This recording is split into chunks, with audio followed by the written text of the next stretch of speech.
جی السلام علیکم، امید ہے کہ آپ سب لوگ خیریت سے ہوں گے۔ نون لیگ نے لاہور میں اپنی ریلیز کینسل کر دی ہیں۔ نواز شریف صاحب نے یہ کہا ہے کہ ہمارا کارکن تھک جائے گا، لہٰذا تمام ریلیز لاہور کے اندر کینسل کر دی جائیں، تمام جلسے جو پلان ہیں وہ کینسل کر دیے جائیں اور ایک ہی بڑا جلسہ کیا جائے 21 اکتوبر کو، جس دن نواز شریف صاحب نے واپس آنا ہے۔ اس سے پہلے بھی وہاں پہ جلسے ہو چکے ہیں۔ نون لیگ کے حالیہ دنوں میں ایک جو جلسہ ہوا جو پاکستان کی تاریخ کا اپنی نوعیت کا ایک منفرد جلسہ تھا، جس میں ٹیبل کرسیاں لگا کے جس طریقے سے کھانا سرو کیا گیا، اس کی بھی شاید کوئی مثال ملتی ہے۔ لوگوں کو مینیو کا پہلے پتا تھا پورے علاقے میں کہ کیا چیز وہاں پہ سرو ہوگی، یہ کسی کو پتا تھا یا نہیں پتا تھا کہ کیا تقریر کی جائے گی، منشور کیا ہوگا، نظریہ کیا ہوگا، لیکن یہ سب کو پتا تھا کہ کھانے میں آج وہاں پہ کیا ملے گا۔ اسی طرح شاہدرہ میں ایک جلسہ ہوا جس کو بعد میں کہا گیا کہ وہ کارنر میٹنگ ہے۔ شہباز شریف صاحب ایک جگہ پہ جلسہ کرنے گئے، وہاں پہ عوام نے ان کو روک کے اپنے مسائل ان کو بتائے بقول شہباز شریف صاحب کے۔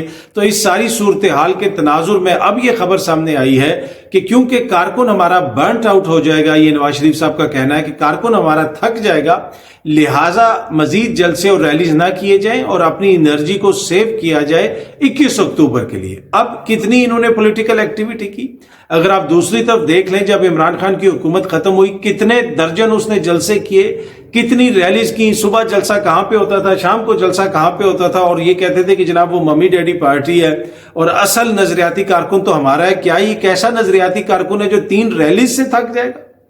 یہ تو آپ نے اپنے کارکن کی ایک طرح سے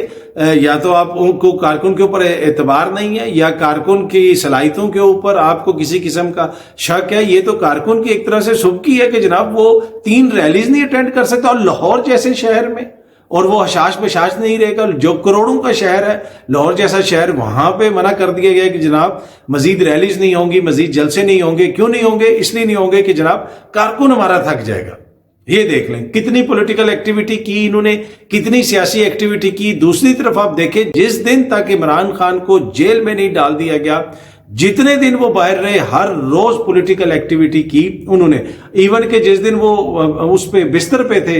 اسپتال کے اندر گولیاں لگنے کے بعد، وہاں سے بھی وہ ویڈیوز ریلیز کر رہے تھے، وہاں سے بھی وہ پولیٹیکل ایکٹیویٹی کر رہے تھے، ان کا کارکن باہر نکلا ہوا تھا۔ لیکن یہاں پہ 2 جلسوں کے بعد اب بتایا جا رہا ہے کارکن تھک جائے گا، لہٰذا جو ہے ہم نے مزید جلسہ نہیں کرنا۔ کیا اس کی وجہ یہ بھی ہو سکتی ہے کہ جلسوں میں کوئی آ نہیں رہا؟ کیا اس کی وجہ یہ بھی ہو سکتی ہے کہ عوام کی طرف سے عدم دلچسپی دکھائی جا رہی ہے؟ جو پیغام میاں صاحب کو بھجوایا گیا تھا ان کی جماعت کے اندر سے لوگوں نے کہ خدارا ایسا نہ کریں، لوگ انٹرسٹڈ نہیں ہیں، لوگ اپنے مسائل کا شکار ہیں، اس وقت مہنگائی کے مارے میں ہیں، وہ آپ کے استقبال میں قطعاً بھی دلچسپی نہیں رکھتے۔ تو آپ اس طرح مت آئیں، چپ کر کے آ جائیں، جس طرح شاید خاقان عباسی صاحب بھی کہتے ہیں کہ میں اس چیز کا قائل نہیں ہوں کہ 21 اکتوبر کو وہاں پہ کوئی استقبال کرنے جائے، اور ابھی بہت سارے لوگ ان پہ تنقید کر رہے ہیں، لیکن ہو سکتا ہے کہ 21 اکتوبر کو پھر وہی شاید خاقان عباسی صاحب کہہ رہے ہوں میں نے آپ کو پہلے نہیں بتایا تھا کہ بندوں نے نہیں آنا۔ اب تو اس طرح کی میمز چل رہی ہیں، بلکہ بہت سارے لوگ یہ کہہ رہے ہیں کہ جی پاسپورٹ آفس کے باہر کوئی ریلی رکھ لیں، آج کل وہاں پہ بڑا رش ہے، عام جگہ پہ تو آپ کے پیچھے عوام آ نہیں رہی ہے۔ اچھا، دوسری طرف آپ کو پتا ہے کہ اس وقت تنازع چل رہا ہے مشرق وسطیٰ میں، ایک طرح سے جنگ جاری ہے، سوشل میڈیا کے اوپر مختلف چیزیں گردش کر رہی ہیں۔ عمران خان صاحب کی جو سابقہ اہلیہ ہیں ان کے حوالے سے ایک تصویر چلائی جا رہی ہے جس میں انہوں نے لکھا ہوا ہے کہ میں جناب اس ملک کے بالکل ساتھ کھڑی ہوں، اس کے پیچھے کھڑی ہوں، اسرائیل کا اس میں ذکر ہے۔ وہ جو پوسٹ ہے وہ بالکل فیک ہے، اور اس کے اوپر جمامہ خان صاحب نے خود بھی ٹویٹ کیا اور انہوں نے کہا کہ کب تک یہ سلسلہ چلتا رہے گا، اپوزیشن یعنی جو ان کے مخالفین ہیں وہ اس میں بیزی ہیں، میں نے کوئی اس طرح کی بات نہیں کی، نہ ہی یہ میری ٹویٹ ہے، پر یہ فیک جو ہے ایک طرح سے یہ تصویر چلائی جا رہی ہے، اور باقاعدہ پھر جمامہ خان صاحبہ نے اس کے اوپر ٹویٹ کی۔ اچھا، دوسری طرف جو امپورٹنٹ خبر ہے، خبر یہ ہے کہ جناب یہ سامنے آپ دیکھ سکتے ہیں کہ الیکشن کمیشن جو ہے وہ پی ٹی آئی کے لیے بلے کا انتخابی جو نشان ہے اس حوالے سے ایک سماعت اس نے کی اور اس کے اوپر فیصلہ محفوظ ہو گیا ہے۔ اب اس میں کہا یہ جا رہا ہے کہ جناب الیکشن کمیشن جو ہے پی ٹی آئی کا جو انتخابی نشان ہے اس میں ان کو یہ کہا گیا الیکشن کمیشن کو کہ جناب ان کو وہ بلے کا نشان ان سے واپس لے لیا جائے۔ اچھا، خبر کی تفصیلات یہ ہیں کہ چیف الیکشن کمشنر کی سربراہی میں 5 رکنی کمیشن نے سماعت کی، اور اس میں استحکام پاکستان پارٹی، جی ہاں جی، استحکام پاکستان پارٹی، ان کے جو رہنما اون چودھری صاحب ہیں ان کے وکیل نے یہ کہا کہ پی ٹی آئی کو بلے کا نشان نہ دیا جائے۔ اس کے ساتھ ساتھ یہ کیس بھی چل رہا ہے کہ عمران خان کو چیئرمین شپ سے ہٹا دیا جائے۔ اب یہاں پہ ایشو کیا ہے؟ ایشو یہ ہے کہ کہا جا رہا ہے کہ جی پی ٹی آئی بالکل عوام میں غیر مقبول ہو گئی ہے، اور جو پی ٹی آئی نے جو حرکت کی ہے، جس قسم کا ان کا رویہ ہے، اور 9 مئی کے بعد کوئی بھی ان کو ووٹ نہیں دینا چاہتا، کسی قسم کی بھی ان میں سپورٹ نہیں ہے عوام کے اندر ان کے لیے، اور وہ الیکشن ہار جائیں گے، تو پھر تو پی ٹی آئی پہچانی جاتی ہے بلے سے، تو پھر تو ان کو چاہیے کہ یہ جا کے کہیں کہ میک شور کریں کہ بلے کا نشان ان کو ملے، تاکہ لوگ اپنی نفرت کا اظہار کر سکیں اور اس بلے کے خلاف ووٹ دے سکیں۔ اسی طرح اگر عمران خان جو ہے وہ عوام میں اتنا غیر مقبول ہو گیا، اور آپ کے بقول وہ گھڑی چور بھی ثابت ہو گیا ہے، وہ غدار بھی ثابت ہو گیا ہے، وہ ملک دشمن بھی ثابت ہو گیا، پھر تو اس کو جماعت کے چیئرمین پہ آپ رکھیں تاکہ اس جماعت کے خلاف جو ہے لوگ ووٹ دیں۔ تو یہ کیا مسئلہ ہے کہ ایک طرف آپ کہتے ہیں کہ جناب ان کو کسی نے ووٹ نہیں دینا، لوگ ہمارے پیچھے آئیں گے، اور دوسری طرف آپ کہتے ہیں کہ ان سے بلے کا نشان لے لیا جائے، کیونکہ حقیقت آپ کو بھی معلوم ہے، حقیقت سب کو پتا ہے، جو بھی پاکستان میں ذرا سا بھی شعور رکھتا ہے اس کو حقیقت کا پتا ہے کہ اس وقت جو سیاسی حالات ہیں اس میں پاکستان تحریک انصاف سب سے مقبول جماعت ہے، لیکن ان کو سیاسی ایکٹیویٹی کی اجازت نہیں ہے۔ وہ روز درخواستیں دے رہے ہیں کہ جناب پشاور میں ہمیں کنونشن کرنے دیا جائے، لاہور میں ہمیں جلسہ کرنے دیا جائے، لیکن ان کو جلسوں کی اجازت نہیں ہے۔ اور دوسری طرف جن کو تمام وسائل جو ہے میسر ہے، جن کو تمام سہولت میسر ہے، جن کو تمام سپورٹ میسر ہے، وہ اس قابل بھی نہیں ہے کہ وہ جناب جلسے اور ریلیز نکال سکیں، وہ اپنے جلسے اور ریلیز کینسل کر رہے ہیں۔ جن کے پاس، وہ آج کل بات بھی چل رہی ہے، اکثر جگہوں پہ اس چیز کا ذکر ہوتا ہے کہ جن کے پاس لوگ ہیں،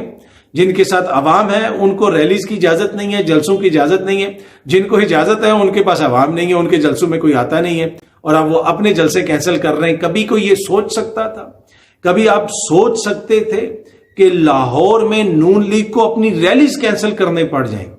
یہ وہ لاہور ہے جس کے بل پہ یہ پورے پاکستان میں حکومت کرتے رہے، جو کہتے تھے جی لاہور میں ہم نے ایسی ترقی کر دی، لاہور ہم نے یہ کر دیا، اور تخت لاہور ویسے نہیں کہا جاتا تھا۔ آج حالات اس نہج پہ پہنچ گئے ہیں کہ یہ لاہور میں اپنی ریلیز کینسل کر رہے ہیں اور اس کی مختلف توجیہات دے رہے ہیں، جو مرضی توجیہات پیش کی جاتی رہیں۔ حقیقت یہ ہے کہ آج نون لیگ اتنی مسکین ہو گئی ہے، اتنی سیاسی طور پہ غریب ہو گئی ہے کہ وہ لاہور میں اپنی ریلیز کینسل کر رہی ہے۔ یہ تو وقت ہے آپ اپنے لوگوں کو نکالیں، روز اپنی ریلیز کریں۔ لاکھوں کروڑوں لوگ ہیں لاہور میں، ریلیز سے کیا فرق پڑتا ہے؟ کیا لوگ ایک دو جلسے سے ایگزاسٹ ہو جاتے ہیں؟ کتنے جلسے کیے عمران خان نے، میں نے آپ کو پہلے بتایا کتنے جلسے کیے اس کی حکومت کا جب خاتمہ ہوا، ہر روز وہ جلسہ کرتے تھے۔ کہ آپ کو عوام کہیں پہ ایگزاسٹ نظر آئی؟ اس لیے کہ جب عوام کو یہ لگے کہ جناب یہ ہمارے حقوق کی جنگ ہے تو عوام ایگزاسٹ نہیں ہوتے۔ جب عوام کو یہ لگے کہ یہ ان کے حقوق کی جنگ ہے، جو جناب کلرفل زندگی اور کلرفل کپڑے پہن کے دنیا میں مہنگی ترین علاقوں میں بیٹھے ہوئے ہیں، اچھی اور پرآسائش زندگی گزار رہے ہیں، ان کے مقدمے ہم کیوں لڑتے رہے؟ ہمارے تو بجلی کے بل اتنے آئے ہوئے، ہماری تو چینی کی قیمت اتنی ہو چکی ہے، گیس کی قیمت اتنی ہو چکی ہے، ہمارے لیے تو کھانے کے لالے پڑے ہوئے ہیں، اور ہم ان کا مقدمہ لڑیں جو دنیا کے مہنگے ترین ریسٹورنٹس میں جا کے کھانے کھاتے ہیں، مہنگے ترین علاقوں میں رہتے ہیں، مہنگے ترین سٹورز میں شاپنگ کرتے ہیں، مہنگی ترین گاڑیوں میں گھومتے ہیں۔ ان کا مقدمہ وہ عوام کیسے لڑ سکتی ہے جن کو بلانے کے لیے آپ کو روٹی کھولنی پڑتی ہے، جن کو بلانے کے لیے آپ کو روٹی پیش کرنی پڑتی ہے؟ کیونکہ آپ کو بھی پتا ہے کہ عوام اس نہج پہ پہنچ گئی ہے کہ ان کے کھانے کے ان کو لالے پڑے ہوئے، تو یہ روٹی کھانے بیچارے آ جائیں گے، اسی بہانے لگے گا کہ پنڈال بھر گیا ہے۔ چاہے کوئی بھی سیاسی جماعت ہو، اس میں سب کا اپنا اپنا کردار ہے، ہر کسی نے اپنا اپنا حصہ ڈالا ہے، لیکن ملک اس وقت اس نہج پہ پہنچ چکا ہے۔ باقی وہ جو صداقت عباسی صاحب کا انٹرویو چل گیا، عثمان ڈار صاحب کا بھی انٹرویو چل گیا، اس کے اوپر ڈان کی اپنی جو صحافی ہیں عارفہ نور صاحبہ، انہوں نے بھی ایک ٹویٹ کی، اس کو صحافت کا جنازہ کہا، دیگر جو ڈان کے لوگ ہیں وہ بھی تنقید کرتے رہے۔ لیکن مزیدار چیز ہے کہ کچھ سینئر صحافی ٹی وی پہ بیٹھ کے نہ صرف اس کا دفاع کر رہے ہیں، بلکہ وہ اس کو ایک عظیم جو ہے گواہی کے طور پہ پیش کیا جا رہا ہے کہ وہ عمران خان کے جرائم کی ایک اور گواہی آ گئی ہے۔ تو وہ جو عارفہ نور صاحبہ نے کہا ہے کہ یہ صحافت کا جنازہ ذرا جھوم کے نکلے، اس میں تھوڑا سا اختلاف کر کے کچھ چیزیں ایڈ کروں گا۔ میرے خیال میں صحافت نہیں ہے، اخلاقیات، صحافت، جمہوری روایات، انسانیت، بہت ساری چیزوں کا جنازہ ہے، جہاں پہ معیشت کا جنازہ نکالا پی ڈی ایم کی حکومت نے اور ان کے حمایتی دانشوروں نے، صحافیوں نے جو اس میں کردار ادا کیا۔ میرے خیال میں یہ کولیکٹیو جنازہ ہے، یہ جنازہ صرف صحافت کا نہیں ہے، یہ پوری سوسائٹی کی اقدار کا جنازہ ہے، یہ ان جعلی دانشوروں کا، ان جعلی جمہوریت پسندوں کا، ان جعلی انسانی حقوق کے کارکنوں کا، ان جعلی اخلاقیات کے بھاشن دینے والوں کا، یہ تمام چیزوں کا جو ہے مشترکہ جنازہ ہے، اخلاقیات کا، جمہوریت کا، صحافت کا، انسانیت کا۔ یہ وہ جنازہ ہے جس میں ایک دو کرداروں نے بہت سارے لوگوں کے بہاف پہ، بہت سارے ایسے جن لوگوں کا میں نے ذکر کیا ان کے بہاف پہ فرض کفایہ ادا کیا ہے اور ان تمام چیزوں کا جنازہ پڑھایا ہے۔ بہت جلد آپ سب دوستوں سے دوبارہ ملاقات ہوگی۔ Thank you so much.